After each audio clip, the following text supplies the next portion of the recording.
میرے نوڈیروں کے بیٹوں بھائیوں بہنوں، پاکستان میں سنتے ہوئے کانوں دیکھتی ہوئی آنکھوں، السلام علیکم جی بھٹو۔ میرے دوستو، اسی جگہ کھڑے ہو کے آج سے 16 سال پہلے میں نے آپ سے کہا تھا کہ انشاءاللہ تعالی اگر میں اپنے فرض اتار سکوں تو پھر مجھے گڑی خدا بخش میں جگہ دینا، ورنہ میرے بزرگوں کے قبرستان میں دفن ہوا۔ الحمدللہ آج میں کہہ سکتا ہوں بھٹو صاحب کے ریفرنس کے بعد کہ تقریباً ہم نے سارے قرض اتارے ہیں، 73 کانسٹیٹیوٹ کیا ہے اور آپ سب کے حق میں نے سنبھالے ہیں۔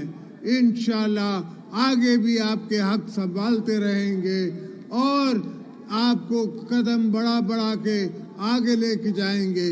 پاکستان غریب ملک نہیں ہے، پاکستان میں صرف اسلام آباد بہت غریب ہے۔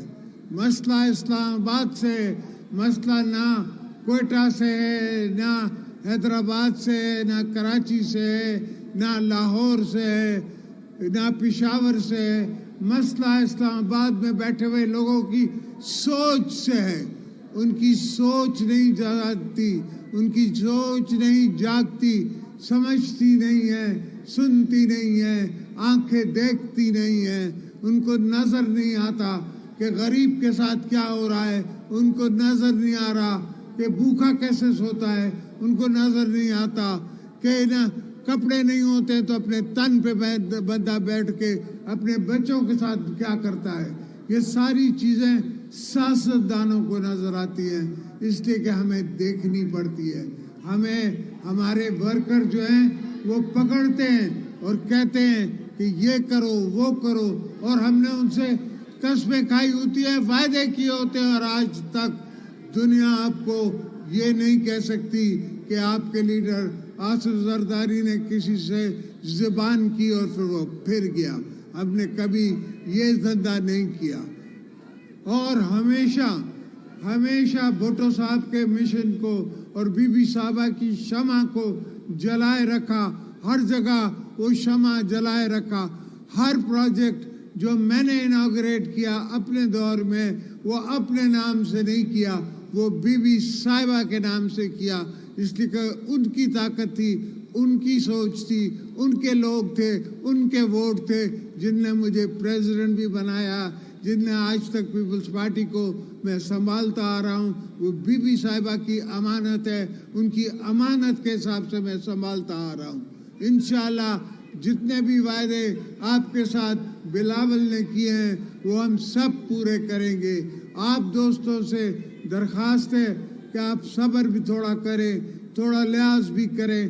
انشاءاللہ پاکستان کو ہم بنائیں گے، اور بنانے کی ضرورت ہے۔ یہ پاکستان جو ہے وہ ہماری مجبوری ہے کہ ہم اس کو بنائیں، یہ نہیں ہے کہ ہم پاکستان بغیر بنائے چلے جائیں اس دنیا سے۔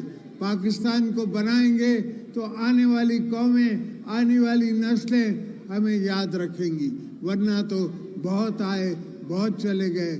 آج ذکر صرف ذوالفقار علی بھٹو کا ہے، یا ذکر شہید محترمہ بے نظیر بھٹو کا ہے، اس لیے کہ وہ آئے اور وہ کمال کی سوچ لائے اور کمال کی انہوں نے اپنی زندگی گزاری، اور الحمدللہ کمال کی ان نے شہادتیں پائیں۔ تو یہ شہادتیں بھی اللہ جن کو نصیب کرے ان کو ملتی ہیں۔ ایسا نہیں ہے کہ جو گھر سے منہ اٹھائے اور کہے کہ میں شہید ہونے چلا ہوں، ان کو شہادت نصیب نہیں ہوتی۔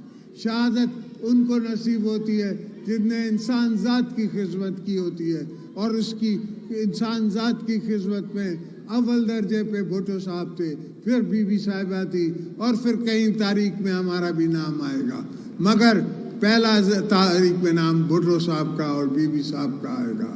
تو دوستو، آپ اپنی ہمت باندھے رکھیں، آپ سوچ سمجھ کے سمجھیں کہ آپ کا اور آپ کی لیڈرشپ کا کوئی اور مسئلہ نہیں ہے. ہمارا مقصد یہ ہے کہ آپ کو آپ کے حقوق ملے, غریبوں کو حقوق ملے, لوگوں کو پانی ملے, اناج ملے, لائننگ ہو, ڈیمز بنے, تھر جو ہے وہ سبز و ساغاب ہو جائے, اور سارے بلوچستان کو بھی ہم سراب کر سکیں, گلگت بلتستان کو بھی ہم سراب کر سکیں, گلگت بلتستان سے ہم چائنا ٹریڈ شروع کر سکیں.